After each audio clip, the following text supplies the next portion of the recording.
ನಮಸ್ಕಾರ ಸ್ನೇಹಿತರೆ, ಹೇಗಿದ್ದಾರೆ ಎಲ್ಲರೂ ಚೆನ್ನಾಗಿದ್ದಾರೆ ಅನ್ಕೊಡಿ ಸ್ನೇಹಿತರೆ. ಎಲ್ರಿಗೂ ಮೀಡಿಯಾ ಅಪ್ಡೇಟ್ಗೆ ಸ್ವಾಗತ ಸುಸ್ವಾಗತ. ಸ್ನೇಹಿತರೆ, 2025 ಈ ವರ್ಷದಲ್ಲಿ ಮೇಷ ರಾಶಿಯವರ ಭವಿಷ್ಯ ಈ ಜುಲೈ ತಿಂಗಳಿನಲ್ಲಿ ಹೇಗಿರಲಿದೆ, ಹಾಗೆಯೇ ಜುಲೈ 16ರ ನಂತರ ನಿಮ್ಮ ಜೀವನದಲ್ಲಿ ಏನೆಲ್ಲ ಬದಲಾವಣೆಯನ್ನು ಈ ಜುಲೈ ತಿಂಗಳಿನಲ್ಲಿ ಕಾಣಲಿದ್ದೀರಿ. ಈ ಮೇಷ ರಾಶಿಯವರಿಗೆ ಸಂಬಂಧಪಟ್ಟಂತೆ ನಿಮ್ಮ ಆರೋಗ್ಯ, ಶಿಕ್ಷಣ, ಉದ್ಯೋಗ, ಆರ್ಥಿಕ ಸ್ಥಿತಿ ಮತ್ತು ಕುಟುಂಬ ಮತ್ತು ವ್ಯಾಪಾರಕ್ಕೆ ಸಂಬಂಧಪಟ್ಟಂತೆಯೇ ಈ ತಿಂಗಳಿನಲ್ಲಿ ಏನೆಲ್ಲ ಪ್ರತಿಫಲವನ್ನು ನೀವು ಕಾಣಲಿದ್ದೀರಿ, ಯಾವುದರಲ್ಲಿ ಶುಭವಾಗಲಿದೆ, ಯಾವುದರಲ್ಲಿ ಬಹಳ ಎಚ್ಚರಿಕೆಯಿಂದ ಇರಬೇಕು, ಹಾಗೆಯೇ ಗ್ರಹಗಳ ಸಂಚಾರ ಈ ಜುಲೈ ತಿಂಗಳಿನಲ್ಲಿ ಹೇಗಿರ್ತದೆ ಎಂಬುದರ ಸಂಪೂರ್ಣ ಮಾಹಿತಿಯನ್ನು ತಿಳಿಸ್ಕೊಡ್ತಾ ಹೋಗ್ತೇನೆ ಸ್ನೇಹಿತರೆ. ಅದರಿಂದ ವಿಡಿಯೋನ ಸ್ಕಿಪ್ ಮಾಡದೆ ಇಲ್ಲಿಂದ ಕೊನೆ ತನಕ ನೋಡ್ತಾ ಹೋಗಿ. ಓಡಿಸಿ ವಿಡಿಯೋನ ನೋಡೋದ್ರಿಂದ ಅಷ್ಟು ಇನ್ಫಾರ್ಮೇಷನ್ ಅರ್ಥ ಆಗೋದಿಲ್ಲ. ಸೊ ಫಸ್ಟಿಂದ ಎಂಟು ತನಕ ವಿಡಿಯೋನ ವಾಚ್ ಮಾಡಿ. ಹಾಗೆ ನಮ್ಮ ಈ ವಿಡಿಯೋ ಇಷ್ಟಾಗಿತ್ತು ಅಂದರೆ ವಿಡಿಯೋಗೆ ಒಂದು ಲೈಕ್ ಕೊಡಿ ಸ್ನೇಹಿತರೆ. ಯಾರಿನ್ನೂ ಚಾನಲ್ನ ಸಬ್ಸ್ಕ್ರೈಬ್ ಮಾಡ್ಕೊಂಡಿಲ್ಲ ಅವರು ಈಗಲೇ ಸಬ್ಸ್ಕ್ರೈಬ್ ಮಾಡ್ಕೊಳ್ಳಿ. ಸಬ್ಸ್ಕ್ರೈಬ್ ಮಾಡ್ಕೊಂಡು ಪ್ರತಿನಿತ್ಯ ವಿಡಿಯೋ ವಾಚ್ ಮಾಡ್ತಿರೋರಿಗೆ ಥ್ಯಾಂಕ್ ಯು ಸೊ ಮಚ್ ಅಂತ ಹೇಳ್ತಾ, ಈ ಮೇಷ ರಾಶಿಯವರಿಗೆ ರಾಶಿ ಚಕ್ರದ ಮೊದಲನೇ ರಾಶಿಯಾಗಿರುವಂಥದ್ದು ಈ ಮೇಷ ರಾಶಿಯಾಗಿರ್ತದೆ. ಇದು ಅಶ್ವಿನಿ ನಕ್ಷತ್ರ 4 ಪಾದಗಳು, ಭರಣಿ ನಕ್ಷತ್ರ 4 ಪಾದಗಳು ಮತ್ತು ಕೃತಿಕ ನಕ್ಷತ್ರ 1 ಪಾದದಲ್ಲಿ ಜನಿಸಿದ ವ್ಯಕ್ತಿಗಳು ಈ ಮೇಷ ರಾಶಿಯ ವ್ಯಕ್ತಿಗೆ ಬರ್ತಾ ಹೋಗ್ತಾರೆ. ಈ ರಾಶಿಯ ಅಧಿಪತಿ ಸಾಮಾನ್ಯವಾಗಿ ಮಂಗಳವಾಗಿರ್ತಾರೆ ಸ್ನೇಹಿತರೆ. ಇನ್ನು ಈ ಮೇಷ ರಾಶಿಯವರಿಗೆ ಈ ಜುಲೈ ತಿಂಗಳಿನಲ್ಲಿ ಗ್ರಹಗಳ ಸಂಚಾರ ಹೇಗಿರುತ್ತೆ, ಈ ತಿಂಗಳಿನಲ್ಲಿ ಏನೆಲ್ಲ ಅದೃಷ್ಟ ಫಲಗಳನ್ನು ಕಾಣ್ತಾ ಹೋಗ್ತೀರಿ ಅಂತ ತಿಳ್ಕೊಳ್ತಾ ಹೋಗೋದಾದರೆ, ಸೂರ್ಯಗ್ರಹದ ಸ್ಥಾನವು ನಿಮ್ಮ ರಾಶಿಯ 5ನೇ ಮನೆಯ ಅಧಿಪತಿಯಾಗಿ ಸೂರ್ಯನು ಇದ್ದಾನೆ. ಜುಲೈ 16ರಂದು ಅಂದರೆ ಇದೇ ತಿಂಗಳ 16ರಂದು ನಿಮ್ಮ 3ನೇ ಮನೆಯಾದ ಮಿಥುನ ರಾಶಿಯಿಂದ 4ನೇ ಮನೆಯಾದ ಕಟಕ ರಾಶಿಗೆ ಪ್ರವೇಶ ಮಾಡ್ತಾನೆ ಸ್ನೇಹಿತರೆ. ಇದರಿಂದಾಗಿ ನಿಮ್ಮ ಗಮನವು ಮನೆ, ಕುಟುಂಬ, ವಾಹನಗಳಿಗೆ ಸಂಬಂಧಪಟ್ಟಂತೆಯೇ ಹೆಚ್ಚು ಕೇಂದ್ರೀಕೃತವಾಗಿರುತ್ತದೆ. ತಾಯಿಯ ಆರೋಗ್ಯದ ಮೇಲೆ ಹೆಚ್ಚು ಗಮನದಿಂದ ಇರಬೇಕಾಗಿರ್ತದೆ ಸ್ನೇಹಿತರೆ. 5ನೇ ಮನೆಯ ಅಧಿಪತಿ 4ನೇ ಮನೆಗೆ ಬರೋದ್ರಿಂದಾಗಿ ನೀವು ಮಕ್ಕಳೊಂದಿಗೆ ಮನೆಯಲ್ಲಿ ಹೆಚ್ಚು ಸಮಯವನ್ನು ಕಳೆಯಲು ಅವಕಾಶಗಳು ಕೂಡ ಸಿಗ್ತಾ ಹೋಗ್ತವೆ, ಅಥವಾ ಮನೆಯಲ್ಲಿ ಸುಂದರವಾಗಿ ಅಲಂಕರಿಸಲು ಆಸಕ್ತಿಯನ್ನು ಕೂಡ ನೀವು ತೋರಿಸಬಹುದಾಗಿದೆ ಸ್ನೇಹಿತರೆ. ಇನ್ನು ಬುಧ ಗ್ರಹದ ಸ್ಥಾನವು ನಿಮ್ಮ ರಾಶಿಯ 3ನೇ ಮತ್ತು 6ನೇ ಮನೆಯ ಅಧಿಪತಿಯಾಗಿರುವಂತಹ ಬುಧನು ಇಡೀ ಜುಲೈ ತಿಂಗಳು ಪೂರ್ತಿ ನಿಮ್ಮ 4ನೇ ಮನೆಯಲ್ಲೇ ಇರ್ತಾನೆ. ಇದರಿಂದಾಗಿ ಕುಟುಂಬ, ಮನೆ ವಾತಾವರಣಕ್ಕೆ ಸಂಬಂಧಪಟ್ಟಂತೆ ಹಾಗೆ ಸಂವಹನ, ದೈನಂದಿನ ಕೆಲಸಗಳ ಮೇಲೆ ಸಾಕಷ್ಟು ಪ್ರಭಾವವನ್ನು ಬುಧನ ಸಂಚಾರದಿಂದ ನೀವು ಕಾಣಬಹುದಾಗಿದೆ ಸ್ನೇಹಿತರೆ. ಇನ್ನು ಶುಕ್ರ ಗ್ರಹದ ಸ್ಥಾನವು ನಿಮ್ಮ ರಾಶಿಯ 2ನೇ ಮತ್ತು 7ನೇ ಮನೆಯ ಅಧಿಪತಿಯಾಗಿರುವಂತಹ ಶುಕ್ರನು ಜುಲೈ 26ರಂದು ನಿಮ್ಮ 2ನೇ ಮನೆಯಾದ ವೃಷಭ ರಾಶಿಯಿಂದ 3ನೇ ಮನೆಯಾದ ಮಿಥುನ ರಾಶಿಗೆ ಬದಲಾಗ್ತಾ ಹೋಗ್ತಾನೆ ಸ್ನೇಹಿತರೆ. ಈ ಬದಲಾವಣೆಯಿಂದಾಗಿ ಹಣ ಮತ್ತು ಮೌಲ್ಯಗಳಿಗೆ ಸಂಬಂಧಪಟ್ಟಂತಹ ವಿಷಯಗಳಲ್ಲಿ ನಿಮ್ಮ ಗಮನ ಬದಲಾಗ್ತಾ ಹೋಗ್ತದೆ. ಜುಲೈ 16ರ ನಂತರ ನಿಮ್ಮ ಅದೃಷ್ಟ ಕೂಡಿ ಬರಲಿದೆ ಸ್ನೇಹಿತರೆ. ಇನ್ನು ಮಂಗಳ ಗ್ರಹದ ಸ್ಥಾನವು ನಿಮ್ಮ ರಾಶಿಯ 1ನೇ ಮತ್ತು 8ನೇ ಮನೆಯ ಅಧಿಪತಿಯಾಗಿರುವಂತಹ ಮಂಗಳನು ಜುಲೈ 28ರಂದು ನಿಮ್ಮ 5ನೇ ಮನೆಯಾದ ಸಿಂಹರಾಶಿಯಿಂದ 6ನೇ ಮನೆಯಾದ ಕನ್ಯಾ ರಾಶಿಗೆ ಹೋಗ್ತಾನೆ ಸ್ನೇಹಿತರೆ. ಇದರ ಪರಿಣಾಮವಾಗಿ ಆರೋಗ್ಯ, ದೈನಂದಿನ ಕೆಲಸಗಳು ಮತ್ತು ಸ್ಪರ್ಧೆಯಂತಹ ವಿಷಯಗಳ ಬಗ್ಗೆ ಹೆಚ್ಚಿನ ಗಮನವನ್ನು ನೀವು ಹರಿಸಬೇಕಾಗಿರುತ್ತದೆ. ದೈನಂದಿನ ಕೆಲಸಗಳನ್ನು ಮಾಡುವಂತಹ ಸಂದರ್ಭದಲ್ಲಿ ಬಹಳ ಎಚ್ಚರಿಕೆಯಿಂದ ಮಾಡಬೇಕಾಗಿರುತ್ತದೆ ಸ್ನೇಹಿತರೆ. ಇನ್ನು ಗುರುಗ್ರಹದ ಸ್ಥಾನವು ನಿಮ್ಮ ರಾಶಿಯ 9ನೇ ಮತ್ತು 12ನೇ ಮನೆಯ ಅಧಿಪತಿಯಾಗಿರುವಂತಹ ಗುರು ಈ ಇಡೀ ಜುಲೈ ತಿಂಗಳು ಪೂರ್ತಿ ನಿಮ್ಮ 3ನೇ ಮನೆಯಲ್ಲಿ ಇರೋ ಕಾರಣದಿಂದಾಗಿ ಅದೃಷ್ಟ, ಉನ್ನತ ಶಿಕ್ಷಣ ಹಾಗೆ ಆಧ್ಯಾತ್ಮಿಕ ವಿಷಯಗಳಲ್ಲಿ ಪ್ರಯಾಣದ ಮೇಲೆಯೂ ಕೂಡ ನಿಮಗೆ ಈ ಟೈಮ್ಲಿ ಹೆಚ್ಚಿನ ಪ್ರಭಾವ ಗುರುವಿನಿಂದ ಉಂಟಾಗ್ತಾ ಹೋಗ್ತದೆ. ಇದರಿಂದ ಅದೃಷ್ಟವೂ ಕೂಡ ಕೂಡಿ ಬರಲಿದೆ ಸ್ನೇಹಿತರೆ. ಇನ್ನು ಶನಿ ಗ್ರಹದ ಸ್ಥಾನವು ನಿಮ್ಮ ರಾಶಿಯ 10ನೇ ಮತ್ತು 11ನೇ ಮನೆಯ ಅಧಿಪತಿಯಾಗಿರುವಂತಹ ಶನಿ ಇಡೀ ಜುಲೈ ತಿಂಗಳು ಪೂರ್ತಿ ನಿಮ್ಮ 12ನೇ ಮನೆಯಲ್ಲೇ ಇರ್ತಾನೆ ಸ್ನೇಹಿತರೆ. ಇದರಿಂದಾಗಿ ಖರ್ಚುಗಳು, ನಷ್ಟಗಳು ಹಾಗೆ ಆಧ್ಯಾತ್ಮಿಕ ವಿಷಯಗಳಲ್ಲಿ ಹಾಗೆ ವಿದೇಶಿ ವ್ಯವಹಾರಗಳ ಮೇಲೆ ನಿಮ್ಮ ಗಮನ ಹರಿಸಬೇಕಾಗಿರ್ತದೆ ಸ್ನೇಹಿತರೆ. ಆದ್ದರಿಂದ ಬಹಳ ಎಚ್ಚರಿಕೆಯಿಂದ ಇರಬೇಕಾಗಿರ್ತದೆ ಸ್ನೇಹಿತರೆ. ಇನ್ನು ರಾಹು ಗ್ರಹದ ಸ್ಥಾನದ ಬಗ್ಗೆ ಹೇಳ್ತಾ ಹೋಗೋದಾದರೆ, ರಾಹು 11ನೇ ಮನೆಯಲ್ಲಿ ಇರ್ತಾನೆ. ಇದರಿಂದ ಲಾಭಗಳು, ನಿಮ್ಮ ಆಸೆಗಳು ಮತ್ತು ಸ್ನೇಹ ಮತ್ತು ಸಂಬಂಧಗಳ ಬಗ್ಗೆ ವಿಷಯಗಳು ಇರ್ತಾ ಹೋಗ್ತವೆ ಸ್ನೇಹಿತರೆ. ಇನ್ನು ಕೇತು ಗ್ರಹದ ಸ್ಥಾನವು ನಿಮ್ಮ ರಾಶಿಯ 5ನೇ ಮನೆಯಲ್ಲಿ ಕೇತು ಇರ್ತಾನೆ. ಇದರಿಂದ ಸೃಜನಶೀಲತೆ, ಮಕ್ಕಳು ಮತ್ತು ಪ್ರೇಮ ವ್ಯವಹಾರಗಳ ಬಗೆಗಿನ ದೃಷ್ಟಿಕೋನದಲ್ಲಿ ಬದಲಾವಣೆಗಳು ಆಗ್ತಾ ಹೋಗ್ತವೆ ಸ್ನೇಹಿತರೆ. ಒಟ್ಟಾರೆಯಾಗಿ ಈ ಜುಲೈ ತಿಂಗಳು ನಿಮಗೆ ಒಂದು ಮಿಶ್ರ ಫಲಿತಾಂಶವನ್ನು ತಂದುಕೊಡುವಂತಹ ತಿಂಗಳಾಗಿರ್ತದೆ. ಒಂದೆಡೆ ಹೇಳ್ತಾ ಹೋಗೋದಾದರೆ ಆಕಸ್ಮಿಕ ಲಾಭಗಳು ಬರ್ತಾ ಹೋಗ್ತವೆ. ಹೆಚ್ಚಿನ ಧೈರ್ಯವು ನಿಮಗೆ ಉತ್ತೇಜಿಸಿದರೆ ಮತ್ತೊಂದೆಡೆ ಖರ್ಚುಗಳು, ವೃತ್ತಿಪರರಿಂದ ಒತ್ತಡ ಹಾಗೆ ಆರೋಗ್ಯ ಸಮಸ್ಯೆಗಳು ನಿಮ್ಮನ್ನು ಪರೀಕ್ಷಿಸುವಂತಹ ಸಮಯ ಇದಾಗಿರ್ತದೆ. ಗ್ರಹಗಳ ಸಂಚಾರ ನಿಮಗೆ ಕೆಲವು ವಿಷಯಗಳಲ್ಲಿ ಅದ್ಭುತವಾದ ಅವಕಾಶಗಳನ್ನು ಮಾಡಿಕೊಟ್ರೆ, ಇನ್ನಂತಹ ವಿಷಯಗಳಲ್ಲಿ ತಾಳ್ಮೆ ಮತ್ತು ಸಹನೆ ಯೋಜನೆಯ ಅಗತ್ಯ ಬಹಳಷ್ಟು ಸೂಚಿಸ್ತಾ ಹೋಗ್ತದೆ. ಈ ತಿಂಗಳು ನೀವು ತೆಗೆದುಕೊಳ್ಳುವ ನಿರ್ಧಾರ ನಿಮ್ಮ ಭವಿಷ್ಯದ ಮೇಲೆ ತೀವ್ರವಾದ ಪರಿಣಾಮವನ್ನು ಬೀರ್ತದೆ. ಆದ್ದರಿಂದ ಹೆಜ್ಜೆ ಇಡುವುದು ಉತ್ತಮವಾಗಿ ಇಡಿ ಸ್ನೇಹಿತರೆ. ಇದರಿಂದ ಬಹಳ ಎಚ್ಚರಿಕೆಯಿಂದ ಇರಬೇಕಾಗಿರ್ತದೆ ಸ್ನೇಹಿತರೆ. ಉದ್ಯೋಗ ಮತ್ತು ವೃತ್ತಿ ಜೀವನಕ್ಕೆ ಸಂಬಂಧಪಟ್ಟಂತೆ ಈ ತಿಂಗಳು ಸ್ವಲ್ಪ ಸವಾಲಿನಿಂದ ಕೂಡಿರುತ್ತದೆ.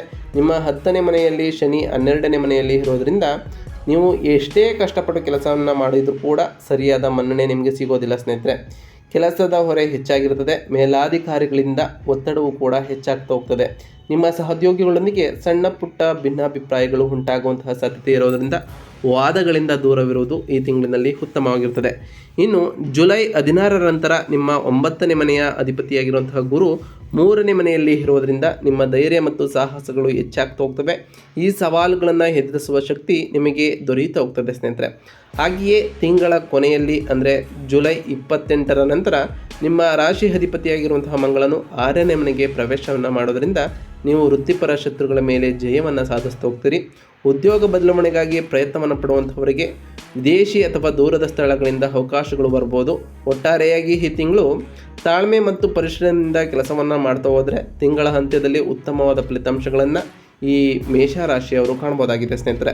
ಇನ್ನು ಆರ್ಥಿಕ ವಿಷಯಕ್ಕೆ ಸಂಬಂಧಪಟ್ಟಂತೆಯೇ ಈ ತಿಂಗಳು ಆರ್ಥಿಕವಾಗಿ ಆಶಾದಾಯಕವಾದಂತಹ ತಿಂಗಳಾಗಿರುತ್ತದೆ. ಮೊದಲನೇ ವಾರದಲ್ಲಿ ನೀವು ಲಾಭ ಸ್ಥಾನದಲ್ಲಿ 11ನೇ ಮನೆಯಲ್ಲಿ ರಾಹು ಇರೋದರಿಂದಾಗಿ ನಿಮಗೆ ಅನಿರೀಕ್ಷಿತ ಧನಲಾಭಗಳು ಮತ್ತು ಆಕಸ್ಮಿಕ ಆದಾಯದ ಮೂಲಗಳು ಹೆಚ್ಚಲ್ಪಡ್ತವೆ. ಹಾಗೆ ಶೇರ್ ಮಾರುಕಟ್ಟೆ ಅಥವಾ ಇತರ ಊಹಾತ್ಮಕ ಚಟುವಟಿಕೆಗಳಲ್ಲಿ ಲಾಭವನ್ನು ಪಡೆಯುವಂತಹ ಸೂಚನೆಗಳು ಕೂಡ ಕಂಡುಬರ್ತಿದೆ. ಸ್ನೇಹಿತರು ಅಥವಾ ಹಿರಿಯ ಸಹೋದರರಿಂದ ಆರ್ಥಿಕ ಸಹಾಯವೂ ಕೂಡ ನಿಮಗೆ ಲಭ್ಯವಾಗ್ಬೋದು. ನಿಮ್ಮ ವ್ಯಯದ ಸ್ಥಾನದಲ್ಲಿ ಅಂದರೆ 12ನೇ ಮನೆಯಲ್ಲಿ ಶನಿ ಇರೋದರಿಂದಾಗಿ ಗಳಿಕೆಗಿಂತ ಹೆಚ್ಚು ಖರ್ಚು ಆಗ್ಬೋದು ಸ್ನೇಹಿತರೆ. ವಿಶೇಷವಾಗಿ ಆರೋಗ್ಯ, ಕುಟುಂಬದ ಅಗತ್ಯತೆಗಳು ಅಥವಾ ಕಾನೂನು ವಿಷಯಗಳಾಗಿ ಹೆಚ್ಚು ಹಣ ಖರ್ಚಾಗುವಂತಹ ಚಾನ್ಸಸ್ ಇದೆ. ಅದರಿಂದ ಹಣ ಬಂದ ತಕ್ಷಣ ಖರ್ಚು ಮಾಡದೆ ಒಂದು ಬಾರಿ ಯೋಚಿಸಿ ಬಜೆಟ್ ಹಾಕಿಕೊಳ್ಳುವುದು ಮುಖ್ಯವಾಗಿರ್ತದೆ ಸ್ನೇಹಿತರೆ. ಅನಗತ್ಯ ಖರ್ಚುಗಳನ್ನು ನೀವು ನಿಯಂತ್ರಿಸಿದ್ದೇ ಆದರೆ ಈ ತಿಂಗಳು ಆರ್ಥಿಕವಾಗಿ ಉತ್ತಮವಾದ ತೃಪ್ತಿಯನ್ನು ಕೂಡ ನೀವು ಕಾಣಬಹುದಾಗಿದೆ. ಇನ್ನು ಸಂಬಂಧಗಳಿಗೆ ಸಂಬಂಧಪಟ್ಟಂತೆಯೇ ಈ ತಿಂಗಳು ಬಹಳ ಸಾಮರಸ್ಯದಿಂದ ಜೀವನವು ಸಾಮಾನ್ಯವಾಗಿರ್ತದೆ. ನಿಮ್ಮ 4ನೇ ಮನೆಯಲ್ಲಿ ಬುಧ ಇರೋದರಿಂದಾಗಿ ಕುಟುಂಬ ಸದಸ್ಯರೊಂದಿಗೆ ಸಂವಹನ ಹೆಚ್ಚಾಗ್ತಾ ಹೋಗ್ತದೆ. ನಿಮ್ಮ ಮನೆಯಲ್ಲಿ ಸಂಬಂಧಿಕರ ಓಡಾಟವೂ ಕೂಡ ನಡೀಬೋದು. ಕೆಲವೊಮ್ಮೆ ಮಾತುಗಳಿಂದ ತಪ್ಪು ತಿಳುವಳಿಕೆಗಳು ಉಂಟಾಗುವಂತಹ ಸಾಧ್ಯತೆ ಇದೆ. ಆದರೆ ಮಾತನಾಡುವಾಗ ಎಚ್ಚರಿಕೆಯಿಂದ ಮಾತನಾಡಿ ಸ್ನೇಹಿತರೆ. ಜುಲೈ 16ರಂದು ಸೂರ್ಯನು ನಿಮ್ಮ 4ನೇ ಮನೆಗೆ ಪ್ರವೇಶಿಸಿದ ನಂತರ ಗೃಹ ಮತ್ತು ಕುಟುಂಬದ ವಿಷಯಗಳ ಮೇಲೆ ನಿಮ್ಮ ಗಮನ ಹೆಚ್ಚಾಗ್ತಾ ಹೋಗ್ತದೆ. ಅದರಿಂದ ನಿಮ್ಮ ಬಂಧವು ಇನ್ನಷ್ಟು ಬಲಗೊಳ್ತಾ ಹೋಗ್ತದೆ ಸ್ನೇಹಿತರೆ. ಅವರೊಂದಿಗೆ ಚಿಕ್ಕ ಚಿಕ್ಕ ಪ್ರಯಾಣಗಳು ಕೂಡ ನಿಮಗೆ ಸಂತೋಷವನ್ನು ನೀಡ್ತಾ ಹೋಗ್ತದೆ ಸ್ನೇಹಿತರೆ. ಇನ್ನು ಆರೋಗ್ಯದ ವಿಚಾರಕ್ಕೆ ಬರೋದಾದರೆ ಆರೋಗ್ಯದ ವಿಷಯದಲ್ಲಿ ಈ ತಿಂಗಳು ವಿಶೇಷವಾಗಿ ಹೆಚ್ಚಿನ ಗಮನವನ್ನು ಕೊಡಬೇಕಾಗುತ್ತದೆ. ಅದರಲ್ಲೂ ತಿಂಗಳ ಕೊನೆಯ ವಾರದಲ್ಲಿ ಜುಲೈ 28ರಂದು ನಿಮ್ಮ ರಾಶಿಯಾಧಿಪತಿ ಮತ್ತು ಅಷ್ಟಮ ಅಧಿಪತಿಯಾಗಿರುವಂತಹ ಮಂಗಳನು ರೋಗದ ಸ್ಥಾನದಲ್ಲಿ ಅಂದರೆ 6ನೇ ಮನೆಗೆ ಪ್ರವೇಶಿಸುವ ಕಾರಣದಿಂದಾಗಿ ಜ್ವರ, ಗಾಯಗಳು ಅಥವಾ ರಕ್ತ ಸಂಬಂಧಿತ ಸಮಸ್ಯೆಗಳು ಉಂಟಾಗ್ಬೋದು ಸ್ನೇಹಿತರೆ.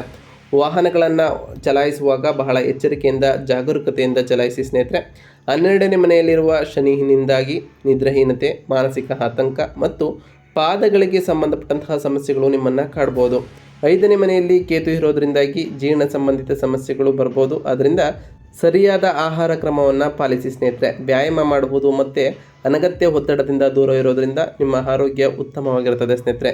ಇನ್ನು ವಿದ್ಯಾರ್ಥಿಗಳಿಗೆ ಸಂಬಂಧಪಟ್ಟಂತೆಯೇ ಈ ಜುಲೈ ತಿಂಗಳು ಏಕಾಗ್ರತೆಯ ಕೊರತೆ ಉಂಟಾಗುವಂತಹ ಸಾಧ್ಯತೆ ಇದೆ. 5ನೇ ಮನೆಯಲ್ಲಿ ಕೇತುವಿನ ಸಂಚಾರ ಆಗೋದರಿಂದಾಗಿ ಓದಿನ ಮೇಲೆ ಗಮನ ಹರಿಸುವುದು ಕಷ್ಟವಾಗ್ತಾ ಹೋಗ್ತದೆ.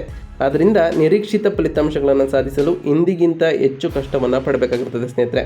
ಗುರುವಿನ ಅನುಕೂಲಕರ ದೃಷ್ಟಿಯಿಂದ ಸ್ವಲ್ಪ ಮಟ್ಟಿಗೆ ಪ್ರಯೋಜನವಾಗ್ತಾ ಹೋಗ್ತದೆ. ನಿಮ್ಮ ಪರಿಶ್ರಮ ಮತ್ತು ಕಠಿಣ ಶ್ರಮದಿಂದ ಅಡಚಣೆಗಳನ್ನು ನಿವಾರಿಸಬಹುದಾಗಿದೆ ಸ್ನೇಹಿತರೆ. ಕೋಪ ಮತ್ತು ಅಸಹನೆಯನ್ನು ನಿಯಂತ್ರಿಸುವುದು ಯಶಸ್ಸಿಗೆ ಕಾರಣವಾಗ್ತಾ ಹೋಗ್ತದೆ. ಇನ್ನು ಜುಲೈ 16ರ ನಂತರ ಈ ಮೇಷರಾಶಿಯವರು ಮಾಡಬೇಕಾದಂತಹ ಸರಳ ಪರಿಹಾರಗಳೇನು ಅಂತ ಕೇಳೋದಾದರೆ ಈ ತಿಂಗಳಿನಲ್ಲಿ ಶನಿ ಗ್ರಹದ ಪರಿಹಾರವನ್ನು ನೀವು ಮಾಡಬೇಕಾಗಿರ್ತದೆ ಸ್ನೇಹಿತರೆ. ಮೊದಲನೇದಾಗಿ ಪ್ರತಿ ಶನಿವಾರದಂದು ಆ ಶನಿದೇವರ ಜಪವನ್ನು ಮಾಡಿ, ಸಾಧ್ಯವಾದರೆ ಶನಿದೇವರ ದೇವಾಲಯಕ್ಕೆ ತೆರಳಿ ಶನಿದೇವರಿಗೆ ಪ್ರಿಯವಾದಂತಹ ಕಪ್ಪು ಎಳ್ಳಿನ ಬತ್ತಿಯನ್ನು ಹಚ್ಚೋದ್ರಿಂದ ಆ ಶನಿದೇವರ ಸಕಾರಾತ್ಮಕ ಪ್ರಭಾವಕ್ಕೆ ನೀವು ಕಾರಣರಾಗಬಹುದಾಗಿದೆ ಸ್ನೇಹಿತರೆ. ಹಾಗೆಯೇ ಗುರುವಾರದಂದು ಓಂ ಗುರುವೇ ನಮಃ ಎಂಬ ಮಂತ್ರವನ್ನು ಜಪಿಸಿ, ಇದರಿಂದ ಆ ಗುರುದೇವರ ಆಶೀರ್ವಾದವೂ ಕೂಡ ಸಿಗ್ತಾ ಹೋಗ್ತದೆ. ಮುಖ್ಯವಾಗಿ ಈ ಮೇಷರಾಶಿಯವರು ಪ್ರತಿ ಶನಿವಾರದಂದು ನಿಮ್ಮ ಕೈಲಾದಷ್ಟು ದಾನವನ್ನು ಮಾಡಿ ಸ್ನೇಹಿತರೆ. ಇದರಿಂದ ಆ ಶನಿದೇವರ ಸಕಾರಾತ್ಮಕ ಪ್ರಭಾವಕ್ಕೆ ನೀವು ಕಾರಣರಾಗಬಹುದಾಗಿದೆ. ಹಾಗೆಯೇ ಪ್ರತಿ ಶುಕ್ರವಾರದಂದು ಆ ಲಕ್ಷ್ಮೀ ದೇವಿಗೆ ಪೂಜೆಯನ್ನು ಸಲ್ಲಿಸಿ ಸ್ನೇಹಿತರೆ. ಇದರಿಂದ ಆ ಲಕ್ಷ್ಮೀ ದೇವರ ಕೃಪೆಗೆ ನೀವು ಪಾತ್ರರಾಗಬಹುದಾಗಿದೆ. ಹಾಗೆಯೇ ನಿಮ್ಮ ಮನೆಯಲ್ಲಿ ಶಾಂತಿ ನೆಮ್ಮದಿಯೂ ಕೂಡ ನೆಲೆಸಲಿದೆ ಸ್ನೇಹಿತರೆ. ನಾವು ತಿಳಿಸ್ಕೊಟ್ಟಿರುವಂತಹ ಈ ಎಲ್ಲ ಸರಳ ಪರಿಹಾರಗಳನ್ನು ನೀವು ಮಾಡಿದ್ದೇ ಆದರೆ ನಿಮ್ಮ ಜೀವನದಲ್ಲಿ ಸಾಕಷ್ಟು ಬದಲಾವಣೆಯನ್ನು ಕಾಣ್ತಾ ಹೋಗ್ತೀರಿ ಸ್ನೇಹಿತರೆ. ಇದಾಗಿತ್ತು ಇವತ್ತಿನ ಒಂದು ವಿಡಿಯೋ ಇಷ್ಟಾಗಿತ್ತು ಅಂದರೆ ವಿಡಿಯೋಗೆ ಒಂದು ಲೈಕ್ ಕೊಡಿ. ಯಾರೇನು ಚಾನಲ್ನ ಸಬ್ಸ್ಕ್ರೈಬ್ ಮಾಡ್ಕೊಂಡಿಲ್ಲ ಅವರು ಈಗಲೇ ಸಬ್ಸ್ಕ್ರೈಬ್ ಮಾಡ್ಕೊಳ್ಳಿ ಸ್ನೇಹಿತರೆ. ಸಬ್ಸ್ಕ್ರೈಬ್ ಮಾಡ್ಕೊಂಡು ಪ್ರತಿನಿತ್ಯ ವಿಡಿಯೋ ವಾಚ್ ಮಾಡ್ತಿರೋರಿಗೆ ಥ್ಯಾಂಕ್ ಯು ಸೊ ಮಚ್ ಅಂತ ಹೇಳ್ತಾ, ಹಾಗೆ ಕಮೆಂಟ್ನಲ್ಲಿ ಓಂ ಶನೈಶ್ವರಾಯ ನಮಃ ಎಂದು ಕಮೆಂಟ್ ಮಾಡಿ ಸ್ನೇಹಿತರೆ. ಆ ಶನಿ ದೇವರು ಮತ್ತು ಗುರುದೇವರು ನಿಮಗೆ ಆಯುಷ್ಯ ಆರೋಗ್ಯ ಸಮೃದ್ಧಿಯನ್ನು ಕೊಟ್ಟು ಕಾಪಾಡಲಿ ಅಂತ ದೇವರಲ್ಲಿ ಕೇಳ್ಕೊಳ್ತಾ ಇವತ್ತಿನ ಒಂದು ವಿಡಿಯೋ ಮುಗಿಸ್ತಿದ್ದೀನಿ ಸ್ನೇಹಿತರೆ. ಸಿಗ್ತೀನಿ ಮತ್ತೊಂದು ವಿಡಿಯೋದೊಂದಿಗೆ. Thank you for watching.